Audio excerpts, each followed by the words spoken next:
Ingram Smith, Bud Elliott, back again for another episode of the Nolecast, Bud. It's great to see you, my man. Appreciate you letting me rejoin the show here, and excited to do an episode with you. So, letting you rejoin the show you started. Come on, man.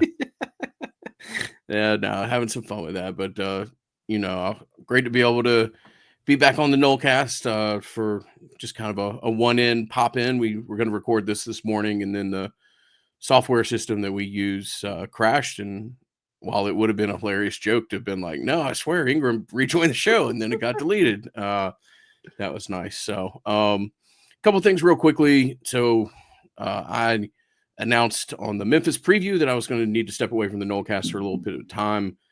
Two things transpired. One, which I should have known, which announcing something at the end of the show, you see a pretty precipitous, trailing off of watchers or listeners or whatever else. And then I think since like 6 or 7 years ago, when a well-intended producer accidentally put out like 3.5 minutes of a new Kanye West rap song, we actually had to take that file down and delete it because of something with a server or whatever else. So I'm not sure how many of y'all even heard me say that I was going to step away from the show for a little bit. So if there's any mystery or anything else, like, Bud's one of my best friends. We don't hate each other. Nobody made me quit doing the show or whatever else. Just thought it was best that I focus on the battles in there as we go into season. And, great to be able to rejoin you here. And yeah, man, let's jump into it. Enough about myself.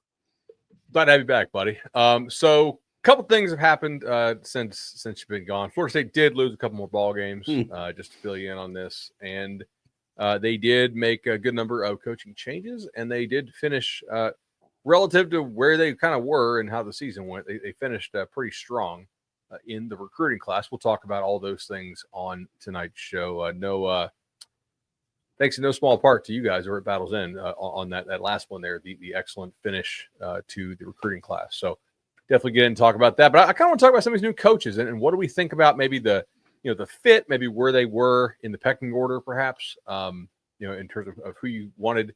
Like, does it make sense to, like, how does the fit work together with some of these guys? There's a lot of interesting questions that I think we can probably, if not answer, at least speculate recklessly about tonight. So what dealer's choice? You want to go offense? You want to go defense? What has you excited? I know something always has me excited.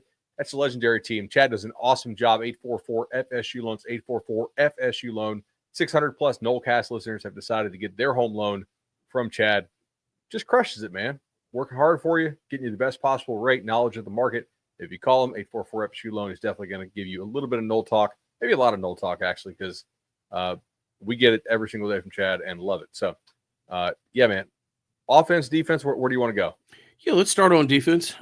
Really excited about the hires there. Defense coordinator, defensive tackle coach. There's a safety coach that we can talk about as well. I'm certainly much more familiar with the first two, but I think there's some very exciting hires to talk about, and one hire in particular that I think is a absolute home run. So, do we know what happened there in Nebraska? Because a guy like Tony White, I mean, if we're playing, what's the show? Is it Deal or No Deal, where it's like you got to kind of like take your case and go home, or you want to spin? I mean, if I told you a month ago, hey, they're going to get Tony White to be the DC, you'd have been like, yeah, Bud needs Graham back in a major way, man. He's gone off the deep end here on this here podcast. Do we know why he left Nebraska? I mean, obviously gets a new contract, restart the clock, but I thought he had a decent thing going at Nebraska. Is it just Matt Rule's at times maybe difficult to work for or something? Because this is a hell of a hire, in my opinion. It seems to be that I think that's where a lot of that's rooted in. I mean, mutual friends of ours have told me that that's the case. If anything, since doing the Battle's End, I know less about other programs than I did, 2 years ago or so. So I'm not going to feign as though I'm a Nebraska expert, but I think Tony White is a massive hire, as you said. Something that had, we talked about 6 weeks ago or so, both of us would have looked at each other as though, yeah, that might be a hot board or whatever, but perhaps we should get to more legitimate candidates. I think it's a great reminder that the people in the profession don't shape their opinion of individuals and coaches based off of one season or whatever else. I mean, Mike Norvell, the commodity in the coaching industry, still has a lot of shine and a lot of people who really believe in how he goes about running a program and operating a program. And you don't get a defensive coordinator like this and a defensive tackle coach like this if there isn't that type of faith. Obviously, like I do the Battles End, and when we talk about signing day and other things, we can talk about the impact that Battles End members continue to play, but also want to point out, like, if you're a Seminole Booster member, these two entities work, they kind of complement each other. We're able to assist in retention and acquisition, and Seminole Boosters are able to put forward world-class facilities and provide the assets that are necessary to make really impactful coaching hires, like some of the ones that we're going to talk about tonight. So I'm thrilled about the DC, and not to ruin it, Bud, but I think the defensive tackle coach is, I mean, honestly, I've got to probably go back to Eddie Gran as far as a position coach hire that I'm that excited about at Florida State. I think you got two really special pulls here. And obviously the defensive tackle coach is replacing, to say he's got big shoes to fill is like a great understatement. But if you're going to ever have someone who's now going to coach defensive tackles rather than Coach Odell, I think this is as good of a handoff as you could ever hope to have. Dude, for sure. So I just think Knighton is that's Terrence Knighton, former Denver Bronco, played in the NFL for a while, played at Temple. I mean, just I think that's a hell of a hire. And yeah, you could say like, hey, like he's active on Twitter and people like that, but like you also got to connect with the kids, right? You got to connect with the players. You got to really know what the heck you're doing. But I tell you, I was impressed by how well Nebraska developed their defensive linemen too. Not just getting them there. I mean, getting there is certainly a big part, and he's got some important pieces. But Tony White's going to ask them to use a lot of different techniques. He's going to ask some of these guys to eat blocks at times. Terrence Knighton definitely is a guy who would eat some blocks. I don't know if you guys have seen Terrence Knighton, but he played at Temple. He's 6'3", 355. Yeah. And that's, not small. At least that's what he was listed at during his NFL career, which was kind of early 2010s. He played 2009 to 2016. Well, I guess 2015, but still, like, that's what, seven really, or 6 real years plus the practice squad year. That, I think that's like a pension. Yeah, that's a pension. So, not, maybe this does something for you, maybe it doesn't. You look at his Google Images search, you'll see a C on his chest for the Broncos for, I think, 2 years there. So, you had a guy that was a captain, defensive captain of a NFL football team. I don't know a ton about him personally, other than he's got a significant personality, and you've seen some of the media clips about guys that he's coached and the amount of buy-in that they have surrounding him. Again, it's me watching on TV is not, oh, now I know everything I need to know about the guy, but just from watching some of Nebraska's earlier games this year, really impressed with what they do along the defensive front. And, if you've got a guy that is this tied in with the DC and coming over, it just helps with whenever you have change, you want to try to pair as close to certainty as you can get with that change, right? So if you've got a defensive coordinator that's coming over and he can bring over somebody in the secondary that he's familiar with, and then he can bring over, what appears to be like his main guy at defensive tackle, I just think you have all the more likelihood of that kind of transplanted defensive mind, taking place and being the asset that it looks like it could be. So I'm really excited about both of those hires. And again, from a position coach standpoint, I think you've got to go back 15 years or so to find a guy that's that highly regarded as a position coach hire that Florida State's made. Yeah, man, I think it's absolutely big time. I think the Eddie Grant comp he made there is really quite good. I don't know a whole lot about Evan Cooper. I've met some of these guys on this staff. I know a couple of these guys. I have some kind of mixed opinions. I think some of these hires are probably pretty solid, and some of them I think we'll kind of see. I don't think any of them are like terrible hires, at least not off rip. I mean, some of them in my mind are clearly like dudes who were your fourth or fifth choice, but I know in some circumstances you're also aiming pretty high, and that is admirable. But also you went 2-10, so you can dangle, hey, it's Florida State, hey, you can get talent, hey, you can get a guaranteed 3-year deal, but it's also 2-10. So people aren't complete idiots about that. I don't know a lot about Evan Cooper. I know that Tony White asks his safeties to do an awful lot. You're going to have a lot of movement, a lot of disguise, and so like I assume that Tony White has good confidence in Evan Cooper. That's really all I got for you on that one. Like I'm going to be at the coaching convention January 12th, 14th. I will try to ask more about like just, hey, like guys who have worked and whatnot. But I don't know a lot about Evan Cooper, man. Like, have you heard anything about this guy? Because this is the one I'm kind of like, all right, we'll see. I know he's obviously like he played at Heritage, but like I don't know a ton. Yeah. Yeah, love the ties. I'll be honest with you, don't know a ton. Certainly more familiar with the first two names on defense. I do think it's interesting that you're hiring a safety specific coach, or at least you're assigning one of your position coaches to that. You're right. I think it's indicative of what you ask of your safeties in this scheme. I'm fascinated to see what it looks like at the end of the day as far as how this gets bifurcated, whether or not you've got Knighton purely doing the defensive line, the defensive front, and then you've got a specific linebacker coach or a hybrid of the ends. I think, it'd be interesting to see how the staff is split from a position standpoint, but so far I think you've done really well on the defensive side of the ball. Oh, so he was on the, just looking at this now, like lining up timelines. Was he on was he on the last Matt Rule staff at Baylor that went to the Sugar Bowl? Remember the Sugar Bowl where Matt Corral snapped his leg? Yes. Against Baylor? Yes, I do.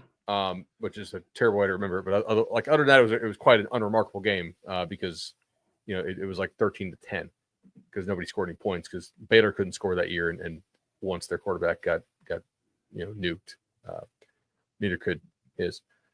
Anyway, that was a hell of a secondary they had on that team that year. And if you recall, like they really played excellent defense. So if you want to give him credit for that, cool. I don't know how much, like if he can get full credit or partial, but it's the offseason up to 2-10. Let's lean positive. And my main thing is like if Tony White wants him and you're gonna get Tony White, you probably let Tony White hire who he can reasonably go get. And if that's the guy he wants, then that makes a lot of sense. Keeping Papuchis is an interesting one. I will say I think he does try in recruiting. The results have not always been good. Obviously, I think the defensive end position, edge rusher position, has probably had the most notable signing day failures of any spot since we've been covering this. I mean, since he's been doing it, which sucks. Sometimes it's definitely been like he could have done better, and sometimes I think it's just sort of at times maybe out of their control. But as of now, he's still around. So maybe he can work with the edge guys, maybe work some with the linebackers, and we'll see how that goes. I am kind of encouraged, by the way, that Odell's staying around in kind of a what kind of role do we want to call this? So what is he? He continues his role as associate head coach. Which is not an actual countable head coaching position, right? Right. It's not a countable position coach position. Yeah. So, man, all I can say is just from, and not even, I haven't been in that building. I don't, work out of the building or whatever else, but having been, closer to the program these last 2 years, and somebody who's grown up loving Coach Odell, to see the kids' response to him in a closer manner gives you an idea as to how impactful Odell is and has been, and just some of the conversations that I've had with defensive linemen throughout their career and the opinion that they have of Odell. It's going to be a transition. It's going to be different, definitely, but I do think Odell has a chance to uh, continue to be an incredibly positive force on a lot of these kids' development professionally, off the field, etc. I just don't know that there's anybody in that building. I don't know that there's anybody in too many buildings that uh, kind of personify a program Yeah. and are reflective of 40 years now of being a Florida State Seminole. And as we get further and further into an era of college football that looks different than what you and I grew up with, I think having somebody like Odell is all the more important. And I hope this gives him a chance to continue to be around the program for another 10 years or so. I mean, Odell is a younger man than some may think, but at the same time, like, bro, 30 years of recruiting and getting in rental cars and driving all over the South and East Coast and stuff certainly takes a toll on you. And I'm excited to see what this kind of Odell 2.0 looks like and what that position means. Totally agree. So defensively, I'm giving this a pretty high grade. Now, part of this is going to be like who will follow Terrence Knighton, obviously. Some of this will be like who can you go get? Who will you lose? Obviously, I think there's a pretty good chance you lose a good number of your defensive linemen off this team. And I don't know that is the I don't know it's the worst thing in the world, man. I mean, from a talent perspective, certainly from a production standpoint, less so. From a leadership standpoint, in some cases, even less so, to be honest. So, I continue to think that the leadership you lost off the 23 team, even though the talent you lost is significant, given what Fisk and Verse are doing in the NFL, I do think the leadership you lost off the 23 team, like the drop off of leadership to me, is still larger than the drop off in talent that you had from that 23 defense to that 24. Now, 2 and 10 may say, Bud, you're an idiot. And you know what? I am. But I do think like the leadership. Look at that. We sold this picture today, so I'm not just like promoting it, but I just look at this picture. It's Fisk versus Deloach and Bethune. And like, damn if that isn't emblematic of what you're talking about. I mean, you've got two guys that are going for like legitimate contenders for NFL Rookie of the Year on defense. And then you've got two other guys, and Tatum is playing for the Niners, and Kalen is, I still believe, on the Bucks practice team. But like the guys that are wearing number 4 and number 15 were just as important as to what that team did last year and what that locker room ultimately turned into as the guys that were wearing 5 and 55 there. I don't know that there's two guys that are more reflective of what you're talking about. And obviously Deloach and Bethune were good linebackers and reminded us exactly that it's not easy to replace good linebackers, but those dudes meant a ton when it comes to there wasn't a ton that we as a podcast or as a media base got right about going into this season when predicting some of the aspects of this team. But I do think one thing that we did get right is the level of importance that Deloach and Bethune played in the communication of the defense and getting people lined up right. And and I don't just mean that as like an experience thing. I mean that as a leadership thing too. Like those guys would eat wings before every game and go through every call, every check. They just challenged each other to be, if one of them was on the field, to be able to be kind of the quarterback of the defense. And that's an intangible that's hard to replace sometimes. I completely agree with you on that. All right. So do you want to go offense here? Let's do. Absolutely. All right. So I did a show when you were gone, and I was like, all right, and you know this market of players better than anybody I know. I said, if you're Mike Norvell, like you are concerned about 2025. And that's not saying that he's on like the hottest of hot seats in 25. I think there are guys out there who are on hotter seats, to be honest. And I don't know what the magic number is of wins that guarantees Norvell keeps his job, nor the magic number of losses that guarantees that he doesn't. Okay. Part of the magic number is the buyout, which is what, 50 something after this year, I think, or more. So a lot of it's like how it's going to look, who makes the calls on that, because it's also Alford, who like there's just be interesting to see like who actually makes all the calls and stuff. All right. Now, I don't like completely hate the Malzahn hire. I think Gus Malzahn is a fairly competent offensive guy, so that's good. How much different is he really than Brennan Marion? I mean, somewhat different, obviously. Marion is a little, like newer, fresher, certainly a lot younger, probably a better recruiter. But also, I think with Malzahn, certainly somebody who can recruit boosters pretty well. I think Malzahn's ability to recruit boosters and to recruit supporters is important. I mean, this is a guy who took a cornerback and almost beat you for the national title in a team that I think every single starter went to the NFL, and most of them actually got drafted as far as their way into the NFL. So, yeah, I don't completely hate that. Do I think it was their first choice? No, but I actually think it was pretty high up after Marion. I think they probably kicked the tires on some of your more spready guys, but like an Arbuckle from Wazoo who went to Oklahoma, the sort of belle of the ball was the Jake Spavital, Sawyer Robinson combo, given what they did at Baylor this year. I mean, Shedeur was the best quarterback in that conference this year, but not by a ton. I mean, like Sawyer Robertson killed it, but when Baylor decided not to fire Aranda, that kind of shook up the market a little bit, and they decided just to keep him. So anyway, yeah, that's my take there. But importantly, as far as like market scarcity and stuff, and I don't want to just rehash the last show, but I do kind of want to get your thoughts on this. You think receiver might be a little expensive this year in transfer portal?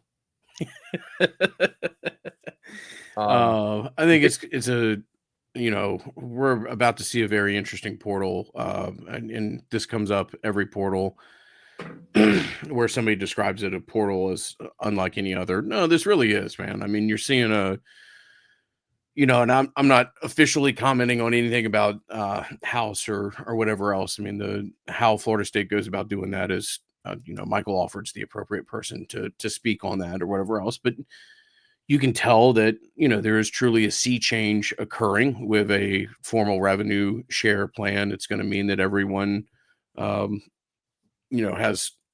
a budget that they probably haven't had before when you're talking on the teams that haven't otherwise been fortunate enough to have, a membership base and support that of like the Battle's End has enjoyed. So that is an equalizer. And then, the schools that we always associate with wanting to be uber competitive are going to be that way and be that manner even more so. So this is going to be a fascinating window to watch unfold. And yeah, there'll be positions that have, have prices associated with them, the likes of what, we've probably never seen before. So, okay, receiver might be hard to acquire. Okay. And so that's one thing there. How about pass protecting offensive tackles? Do you think that could break the bank? And what if you needed two? Yeah, so I think your general theme here I'm picking up on pretty quickly, and that is the implementation of a style of offense like that of what Gus Malzahn runs may mean that you don't have to go shopping in the premium aisle for every player that you're trying to get. I'll say that if in 4 years we look back on this conversation, we're like, hey, look, that was an exceptional hire, and that was a major pivot point from where a 2-10 season had maybe, put the program. It will be perhaps because you have an offense that, you can run at a high level without having a bunch of, future first, second, and third round picks. but also because I think in Gush, you're getting someone that Mike has worked with previously and feels really comfortable handing over large parts of the offense to. I think I said this to you privately a couple months ago, but like during that press conference that Mike talked about, that there had been times where he had called the offense exclusively, where there had been times where he had turned the offense over to other coordinators. I mean, that was true. You can talk to people in the industry, and there's guys that called their own games when they were Mike's offense coordinator. There were guys who called 50 to 75% of the games, and then Mike had some influence on. My point being there is that I don't think Coach Norvell is a guy in the manner of other coaches that have coached at Florida State that will tell you that they're okay with giving up play calling or handing over control of their offense to somebody that they deem suitable to do it, and Yes. then not really do that at all. So it's massive in my opinion in the evolution of a coach, a guy who feels comfortable with somebody being able to hand over some of the, that of what is required to be offensive coordinator, game plan executioner, game caller, etc. I think that, if in 3 years we're looking back and saying, hey, that Gus Malzahn hire was a home run hire, I think that'll be as much a part of the equation as any of it. So I think that if I am Mike Norvell, and I know I need to acquire probably at least 3 portal offensive linemen to feel good about this situation. I can go do that. If I need to probably acquire a receiver or 2, it's a fairly deep receiver year. I don't think it's very like top heavy in terms of like the elite receivers out there. I don't know about that. And I need to get this offense to somewhere that is somewhat functional. Who are the really good pocket passers out there that won't break my budget, that would also allow me to go acquire like functional receivers and functional offensive linemen? This is essentially a salary cap sport now in some ways. Now, there's probably 2 schools, we know who they are, who maybe don't have one. Okay. But everybody else, it's not salary cap. I shouldn't say that, but like there are constraints on what you can acquire. And there always were. The old constraint was the 85 and the 25, 85 man limit and the 25, per year. I don't really hate what they're doing, at least short term on this, right? In terms of, hey, we need to win now. Let's go acquire a mobile quarterback.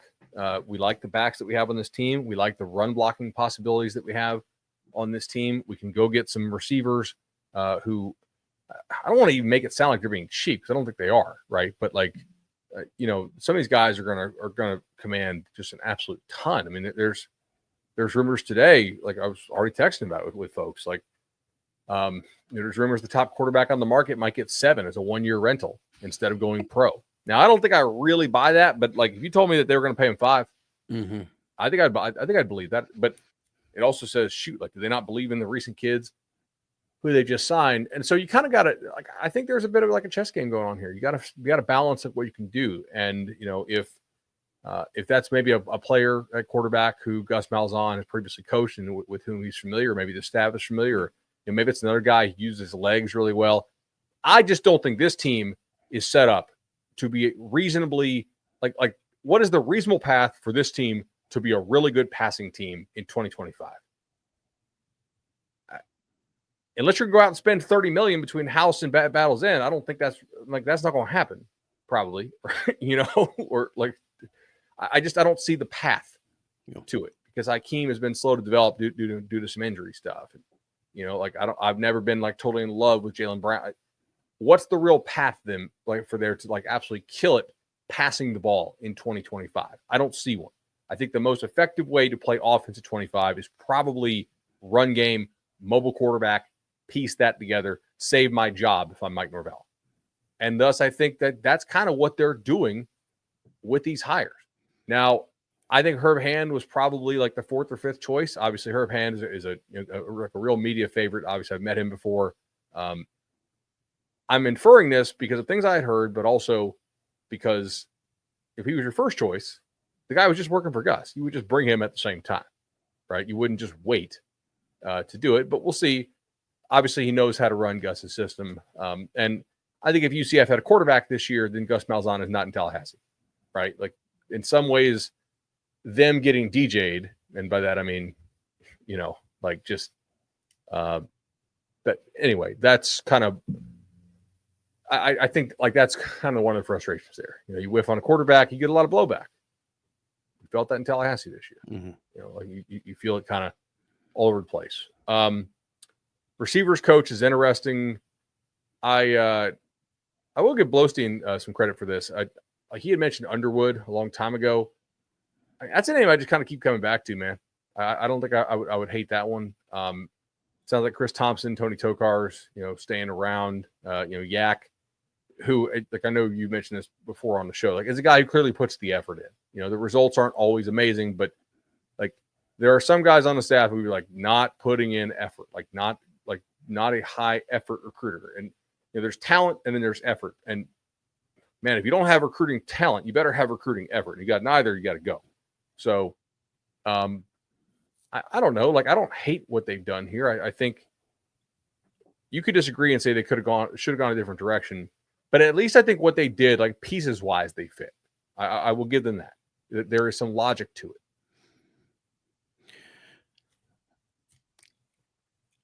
I don't think that don't think there's many people that Mike Norvell would feel comfortable in the level of comfort that exists with Gus Malzahn, as far as having worked together previously, as far as philosophical overlap. I think that's a good fit for a head coach in his evolution who needs to find somebody that can carry a lot of what's going on the offensive side of the ball. So I think that's massive. Obviously, Hand and Malzahn have worked together all over the place and have had some, very successful track record when they've worked together, whether that be UCF, Auburn, Tulsa, wherever you want to look. So I think there's legitimate reason for optimism that you've got a guy that is familiar and can implement Gus's system along the line of scrimmage in as quick a manner as anybody that you could hope to have out there.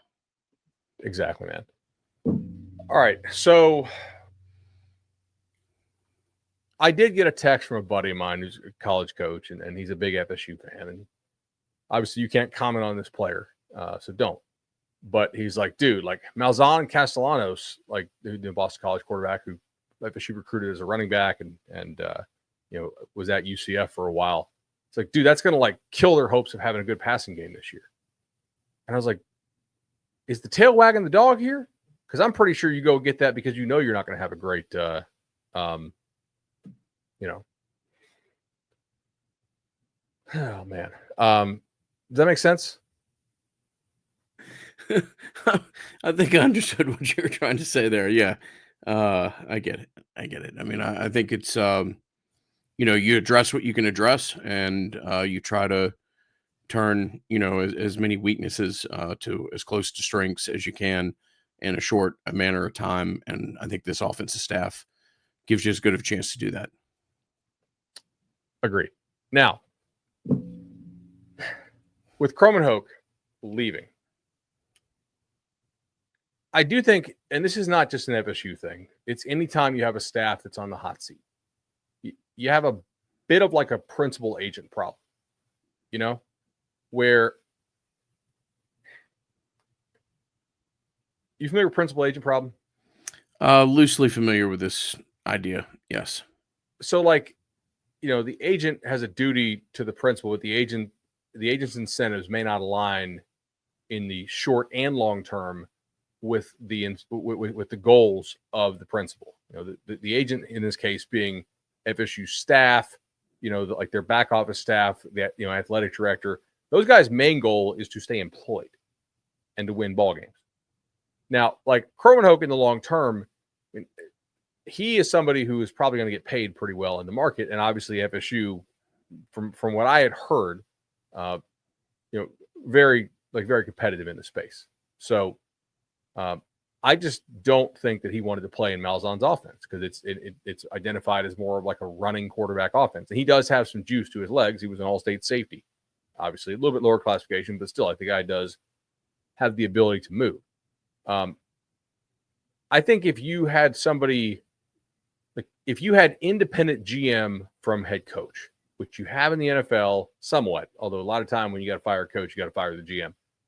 But I think if you had independent GM and coach, like maybe that's a guy you're like, I don't know, man. Like 2 years down the road, you got to keep. But because everybody, this is just any time in college football. It's not an FSU thing. I want to be very clear on this. Your entire goal is to stay employed. So you're sacrificing all the future for the now to try to win this year. And I think even a lot of staffs that are not on the hot seat are doing this nowadays. Like they're just kind of trying to win right now every single year. Like they're not really future focused. And it struck me today. It's like, yeah, that kind of sucks. But also, if you suck this year, it's not like you're going to keep him around for the next staff, for the 2026 season if you get fired. So that's kind of my general take on that.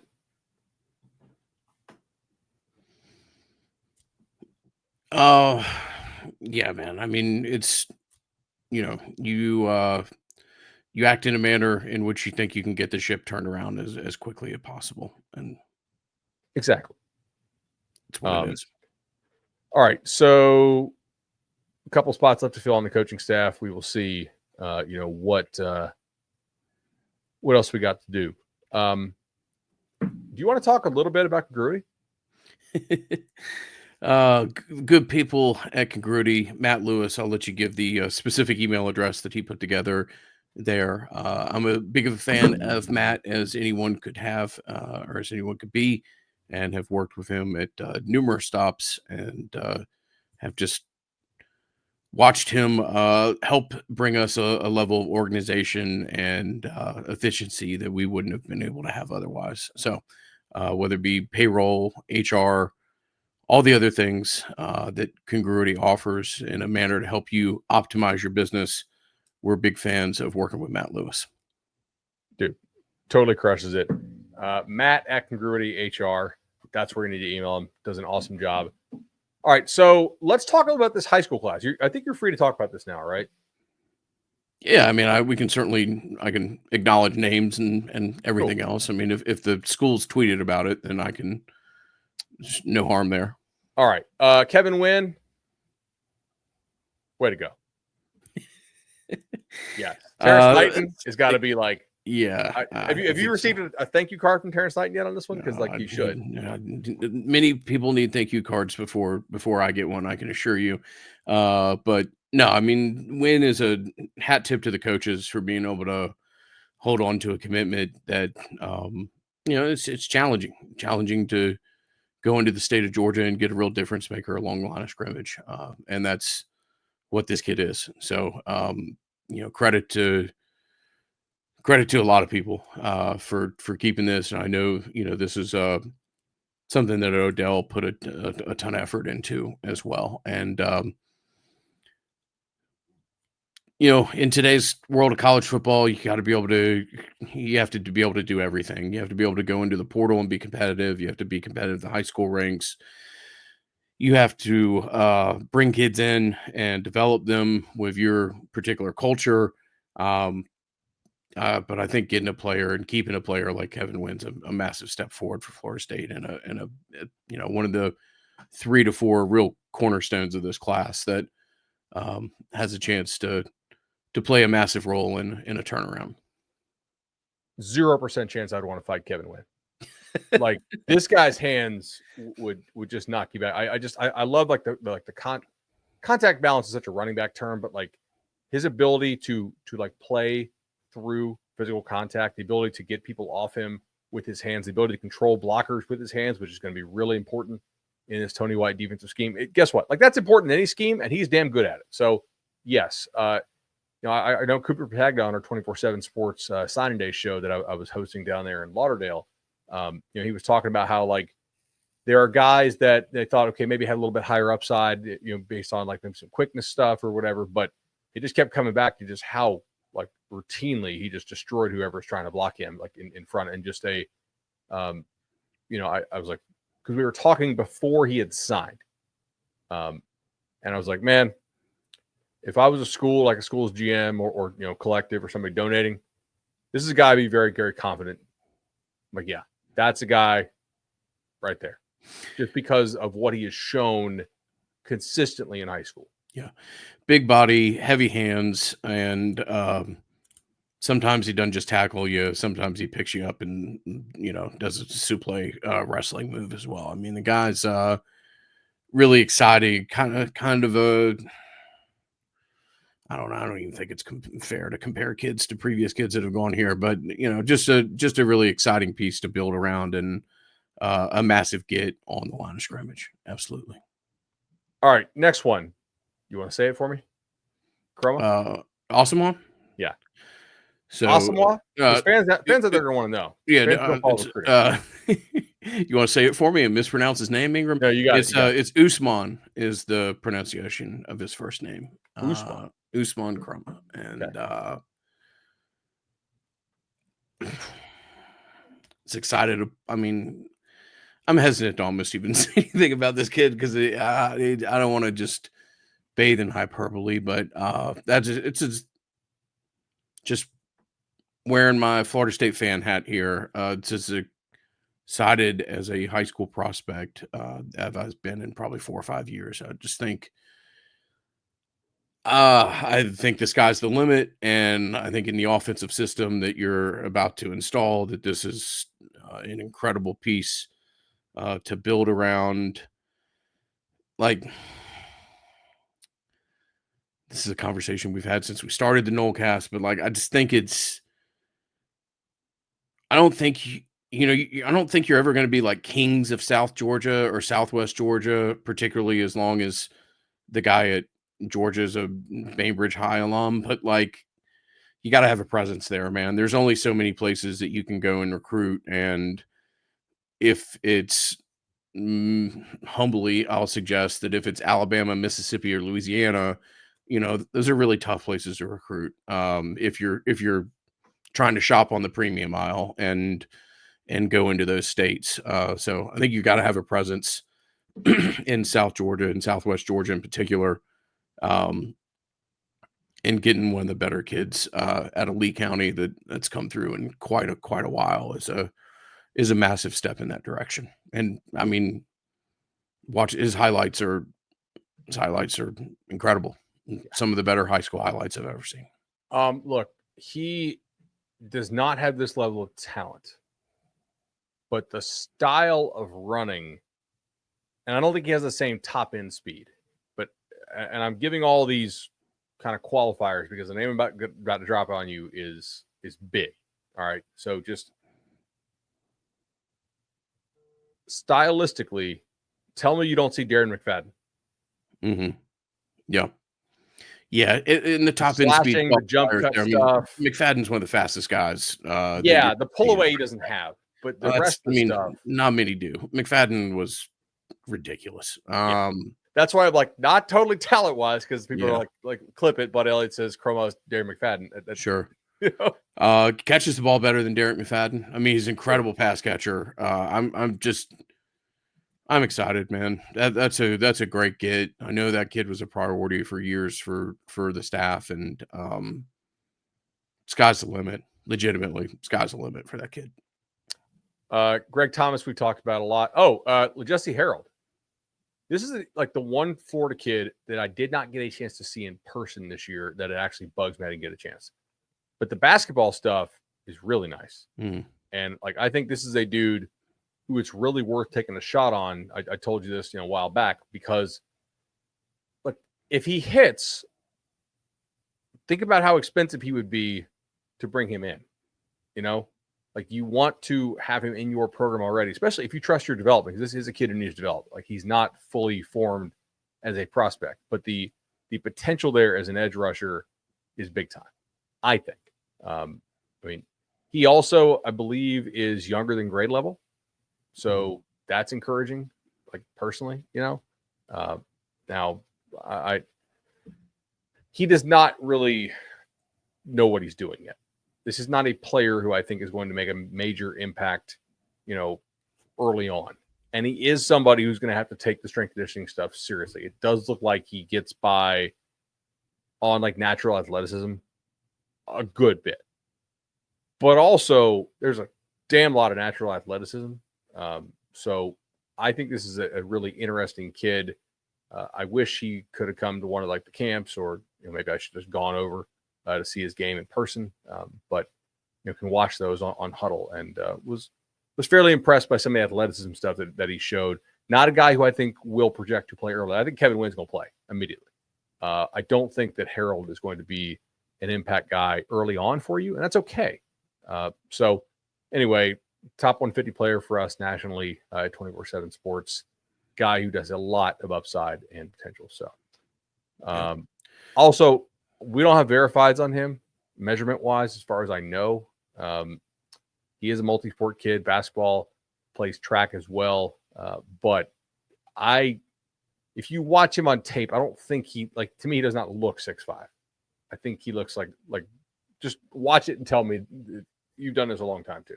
I think, well, I'm sure you've already watched it, but I don't think he's 6'5", but I do think there's a lot to work with there. And I'm very encouraged to see that.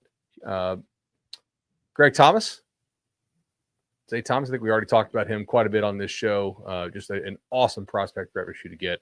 Massive get there, especially with his connection to the tribe. Mario Nash, offensive lineman. I'm into that.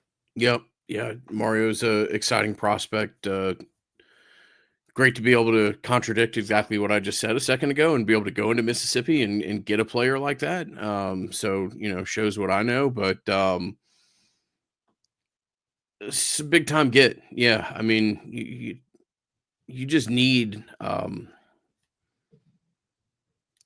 high quality numbers of these guys. You need to be signing with routine, getting in your system. Despite what you may read on a message board, I'm very confident in continuing to tell you, the listener, that Florida State has one of the better strength and conditioning programs in all of college football. And, you get these guys and you hand them over to Coach Storms and his exceptionally talented team, and you let them go to work. Excited about Mario and excited about, signing high-level tackles and putting them in the program and having a chance to develop them. So his D-line stuff's pretty impressive too. I love,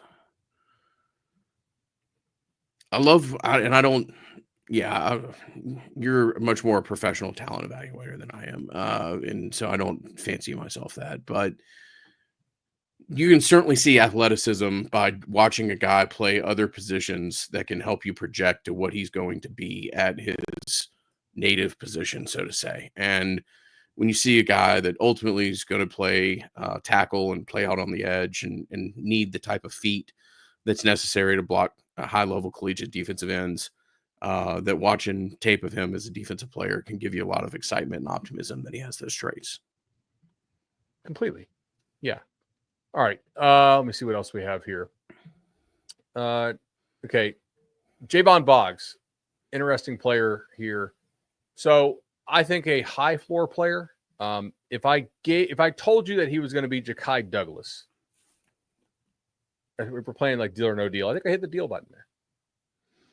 Ja'Kai Douglas, fairly productive player for you, not a superstar, not like a game-changing difference maker, but a guy, yards after the catch as well, somebody who's fairly dependable, athletically pretty limited. Yeah. That's what I see with Boggs. Very, very, very, very productive. Very productive. Maybe I might argue the athleticism is a little bit higher level than what you say, but I just don't think you have that type of production in Florida if you don't. But that's fair. I mean, not that this kid needs me to give him nicknames or whatever, but just Javon ball player. I mean, the dude's just a football player, man. And obviously some of the clips from some of his high school games or playoff games have been available recently. I think the kid recorded 300 something receiving yards last Friday. I mean, that was just, awards like these don't mean as much, or maybe aren't the benchmark that they used to be for kids or whatever. But anytime you're signing them Mr. Football and Mr. Georgia, Mr. Football in Florida and Mr. Football in Georgia with the with Chroma and Boggs, you're doing something right.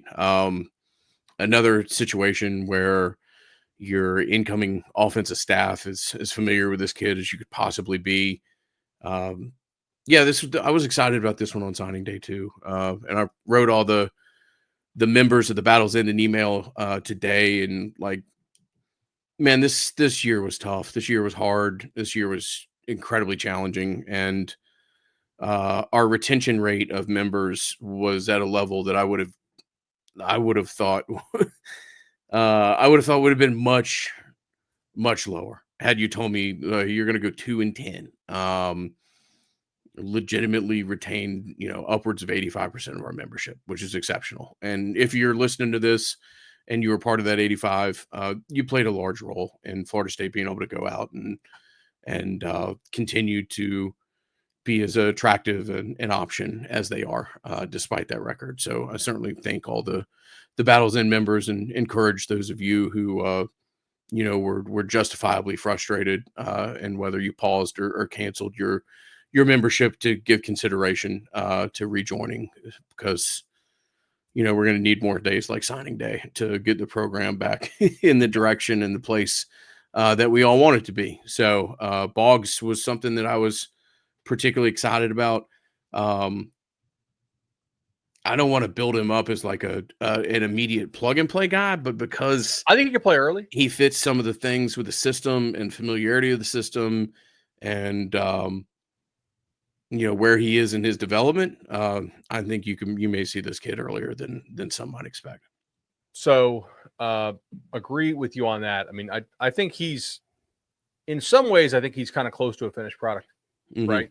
I will say, like, because I have mixed thoughts here on Boggs. First of all, I do not dislike taking Boggs, given where you are right now in the developmental arc of this program, the needs of the program, where you're at in this position. Like, having somebody who consistently can kind of get open and catch football at the high school level, see if it can translate to the college level. I don't hate that. At the same time, some people kind of gave me some crap for my opinion on it from 3 or 4 weeks ago, and that is something I also stand by. Okay, in my experience, if you are somebody who is committed to a big time school early and then they drop you and you have to drop down from Ohio State to like UCF, that is generally going to be a red flag on the athleticism of the player. And I do see that here. I do have some question about, like, how much does this translate, to big time football? Now, granted, it's Ohio freaking State. Okay. Brandon Ennis can barely get on the field for Ohio State. Like, he had a bunch of catches against Penn State because he's receiver 4 on that team behind Buka Smith and Carnell Tate, and Penn State just didn't cover him. Javon Boggs, like, at least at the high school level, he can't hold Brandon Ennis' jock, man. So if Ennis is struggling to see the field at Ohio State, I definitely don't think Boggs could have played for Ohio State. But, I mean, how many FSU receivers would be on scholarship at Ohio State right now? Not many. So you're in a different position there than the Buckeyes are at receiver. And beggars can't be choosers. And right now at receiver, you're beggars, at least in my opinion. So I think this kid can play early. I think he's got a shot to get on the field because I think he knows what to do, and he can get open somewhat, and he definitely catches the ball. And he loves to compete. Like, he is a guy who likes to play hard and is, as you said, ball player. He's a gamer. It's kind of like what we said about Ja'Kai. Man, if he's like one of your top 2 receivers in a couple of years, you screwed up. Probably. Or here's the other part. He's also a kid who does have a younger birthday. I don't think he turns 19, I think, until like the end of next season, which, compared to many prospects, that's actually pretty young. So there is some chance here that there is continued development. So maybe my comment that he's, close to maxed out, or not maxed out, but close to a finished product, maybe that's a real dummy comment, because there's definitely some chance that I'm wrong on it. There's some chance that he develops more athleticism, unlocks more of that potential. But generally, I will tell you, as a guy who's done this recruiting thing for a long time, if you're committed to like a really, really awesome school early on, and then they drop you and you end up at like a UCF, that is largely a commentary that, like, they figured out, like, athletically, you're not really that level. With Ohio State, it's a tough one just because that room is so damn crowded and it's so good. Anybody else in the class that particularly caught your attention, bud? Yeah. So I like Chase Lofton quite a bit at tight end. You're tight end for Nebraska there, continuing to stack good tight ends with Amari and No, they love that kid. No, they love that kid early, and were able to keep him. And talking to some people on staff, I know that was a priority for them, and they were thrilled to be able to keep him throughout the process. I think that's a special player. Tylen Lee put up insanely good stats as a senior. Kid who you beat out Ole Miss for at the gun from Milton, Florida. So another edge rusher there, somebody to have an eye out for. Gelsey, kid that in 7-on, and it could just be exposure, but man, like over the 7-on circuit, like man, Ivans and I saw him drop like a million passes. And I was like, damn it, because I really want to like the player. You know what I'm saying? I like the way he runs. He looks like a guy that has a lot of potential. I'm like, oh, the hands. Okay. But he played much better as a senior. I will give him credit for that. So people are allowed to improve. You don't have to just stay a certain level your entire life. And so I was encouraged by that. I'm going to be kind of jaded by some of the 7-on stuff I saw, but I would like if that's real, if the catching the ball in the game stays, then the rest of the skill set is there. And I think there definitely is real potential there. The Desir twins at Miami Norland, saw them a pretty good bit. You got to have some bigger bodies in the program. You got to have some depth on the defensive line. Maybe they hit, maybe they don't. I don't have like incredibly high hopes for those guys, but I also they're not dudes that I can clearly say like there's no shot they can play at FSU. Shamar no, I saw him play a pretty good bit in 7-on. He's a guy, I don't think he flips his hips real well. He might be more of a safety, but also he's very long. I think in a zone type scheme, he could work. Obviously, Tony White's going to play a good bit of that. Ethan Pritchard, linebacker from Sanford Seminole, who I've seen play a pretty good bit. He moves really, really well.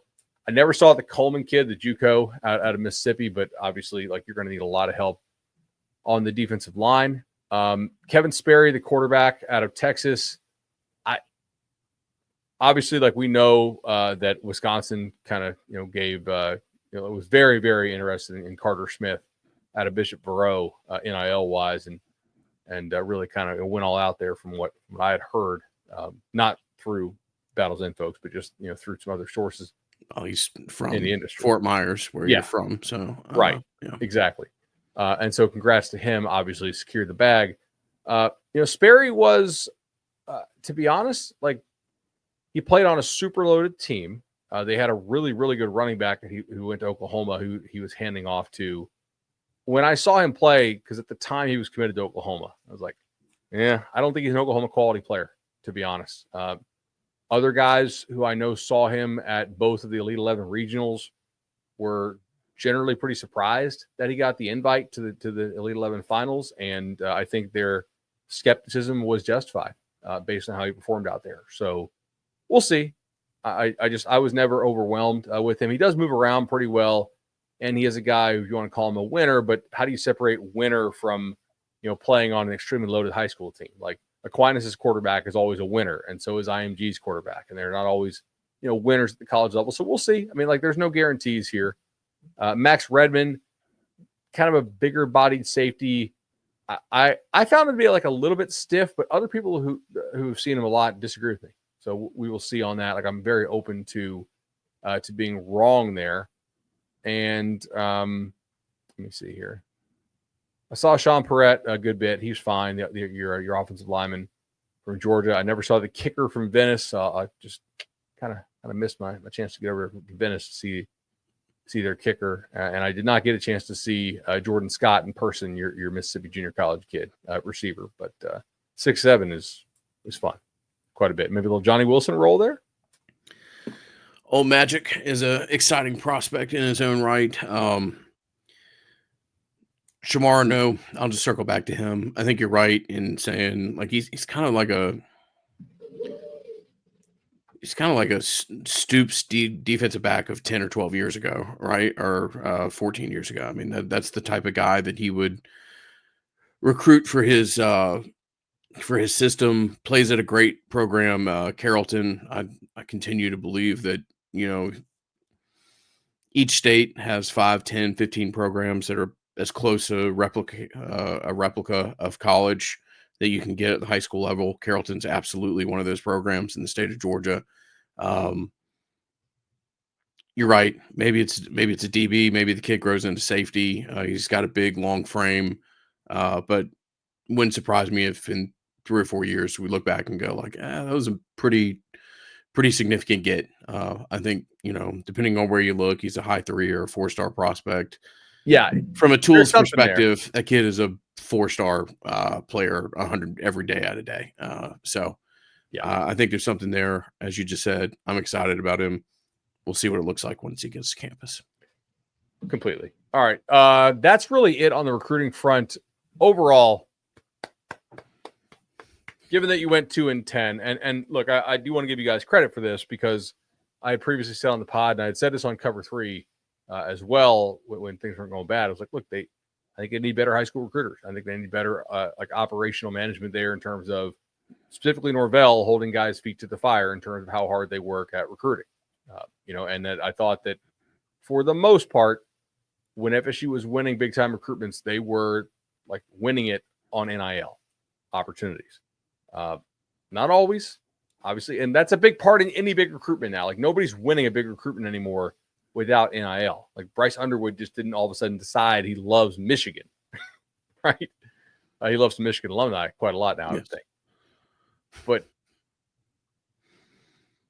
given that you didn't have many coaches on staff, nicely done, buddy. Oh, no, not me. Credit to the membership. Credit to the people in that building who spend 2 or 3 years pouring into a class, and ultimately credit to Coach Norvell for continuing to work and continuing to develop and cultivate the type of relationships that still has a kid choose you when you have a 2-10 season coming off of that. So exciting day, exciting for the program to have some wind back in its sails, and hopefully the first of many steps towards this program getting back to the level to where everybody with the exception of our significant Clemson and smaller Miami listenership would like to see it return to one day. Should we? I think we should probably have a little drink. What do you think? Yeah. I'm rare that I'll turn one of those down.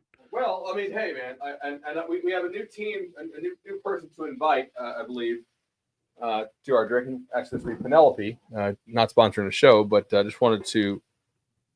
I don't have a whiskey glass up here, so I'm using a tumbler. To Miami's conference title drought, being legally able to drink with us. 21 years. Let's call the third person in the room. Yeah, the Miami 22-year wait for a conference championship. That is damn good. Barrel strength. Yeah. Okay. Not a sponsor, but he cracked me up sometimes, but that was funny. That was not pre-planned. I wasn't sure where he was going with that, and that was funny. A friend of mine's boss, she's a Nole, was giving her crap. He's a Cane, and I was like, hey, get him a nice bottle since they lost to Syracuse. And be like, hey, your conference drought is now old enough to drink. 21 years, man. Imagine that. Goodness. Yes. Miami. Yeah. That's a toughie to not make the conference.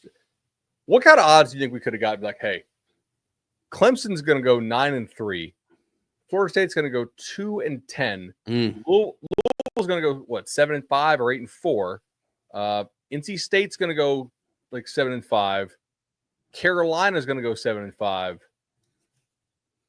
Y'all are going to go 10-2, have a Heisman finalist, and miss Charlotte. Yeah. Like 1,000 to 1? Yeah, that would have been steep. Would have had to have been very, very, very steep. Nowhere near the odds that you could get on I don't even know how to transition that. I was going to jump into praising our friends at Madison Social and Charlie Park and all the great things that Matt Lewis and his team do. Matzo, obviously the OG of everything. Charlie Park, fantastic spot that is kind of rather unrivaled in Tallahassee in a setting that you just don't find otherwise in Florida State's capital. And I know I've mentioned this before, But Social Kitchen, man, I've absolutely fallen in love with that place. I spend a lot of my time on the road, and it's helpful to come home with like a casserole or a dish that you can offer as that night's dinner, or any of their other prepared meals. And they also have the Snake River Farms beef there if you are looking for an American raised Wagyu or some of the other pretty significant options that come from that brand of meat purveyor. So, Madison Social, Charlie Park, Social Kitchen, Social Catering. I think they just opened up something on Monroe Street as well. I'll talk about that. Fantastic people, and been with us since the inception of the Nolecast, and always love them for that. No doubt about it, man. Awesome supporters of ours. So big, nothing busy coming up for you at all in the coming weeks, right? Yeah, good times, man. It's good to be busy. It's good to be good to have a lot going on, and for as long as I'm in that industry, I think that's just what it is. But this is a particularly busy time, and anybody that can join the Battles Inn or go to the Battles Inn store as you wrap up your holiday shopping, know that you're supporting the efforts of getting the program back to where we all want it to be. Absolutely, man. Shoot, are we like an hour and 10? Hour and 10, yeah. Look at that. Fantastic. And hopefully it even records. So, yeah. Last thing here. So, I don't know if you've been following this much. I think I've texted you about this. I was talking to Connolly the other day, and FPI has the same, but Connolly said that 14 teams over the past 5 seasons are better than any team from this year. Wow. Okay. So basically, we are kind of consistently seeing yeah. Okay. Yeah. Now, look, part of that could be that the best quarterbacks are not on the best teams at all, with very few exceptions this year. Like Gabriel's not a top draft pick. True. Ohio State's the kid's not. Penn State's probably a year away. Ewers, if you want to say if he's healthy, then yeah. But I mean, he maybe not be healthy. Beck has been disappointing. There's probably we'll have a super team again at some point, I'm pretty sure, but maybe not. And it makes me wonder, man, with all this house money entering the fold. Yeah, I just don't. My question's the depth. If that's so going to be spread there. out. I mean, yeah, we'll see great teams. We'll see teams that have incredible skill and a dynamic quarterback. Certainly, I'm not trying to suggest otherwise, but the days of having a guy be in your system for 3 years and then develop as a first round pick is either senior or redshirt junior year or something like that. That's going to be harder and harder to do. Yeah. So yeah, that's interesting. Awesome, buddy. But also, doesn't that give you hope for a faster turnaround if the talent is so damn spread out? Yeah, I think so. I think it gives you hope. It's also just an acknowledgement of it's a different era, and I'm not sure the turnaround of any program is necessarily going to be. I don't love forever using Jimbo as a benchmark for everything, but his first class was top 10, and then he signed 3 classes that were top 5. It was pretty much the recipe that you had to do if you were going to be successful. I don't know that that's necessarily the case. High school recruiting is always going to be the lifeblood of the program. It's always, you're going to have it. But when we look back, hell, bud, when they're like a 20-year phase there where every coach in year 3 or 4 had their top year. If you didn't have an elite year by year 3 or 4, unless you were Dabo, you weren't going to have one. Dabo broke the streak, but every coach who won a national title had won it by year 4 at their school. Yeah, I think, right? And Jimbo, wasn't it year 3? Maybe it was something insane because Meyer got one in year 2. Mm-hmm. Saban got one in year 3. Yeah, Tressel. I think Tressel was part of that conversation, wasn't he? Tressel.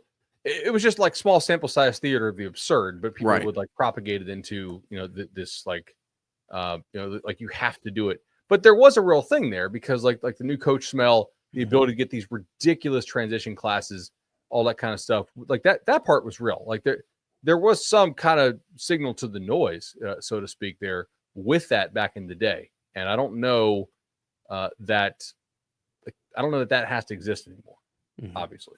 Yeah. You got a national title pick? I don't, man. I will enjoy watching it. I'm gonna have to see somebody beat Georgia in the playoff for me to really believe. I mean, obviously the quarterback is a different ingredient there. Yeah, that was a wild game. Don't even need to rabbit trail down that, but yeah, no, it'd be interesting. I mean, we'll see what happens. Oregon, to me, feels kind of destined to make a final, and then we'll see who the other team is, in my opinion. I kind of think Oregon. I went back and rewatched that this morning. Like their left tackle kicked Abdul Carter's ass. Okay. Like former 5-star kid who they had signed and seems to be coming into his own. Like there may be something. Like, I mean, granted, they're undefeated, the number 1 team, so I'm not like exactly breaking news here. They might be good, but like this team out west might be pretty good. Yeah, absolutely. This team that is not lost as a 26-year-old quarterback is actually pretty good at football. Yeah, news at 11. But yeah, I'm actually fairly impressed. So cool, man. Enjoyed it. Good to see you, brother. Talk to you soon. Appreciate all the feedback that I've received and some of the backhanded compliments and other compliments about when and if I would be rejoining the Nolecast, and certainly won't be back in every week capacity anytime soon. But this is not my baby. It's something that Bud and I have built over 15 years or so, and certainly look forward to returning to the Nolecast at some point in time. So, no doubt, man. I'll see you, buddy. All right, brother. Talk to you soon. Yes, sir.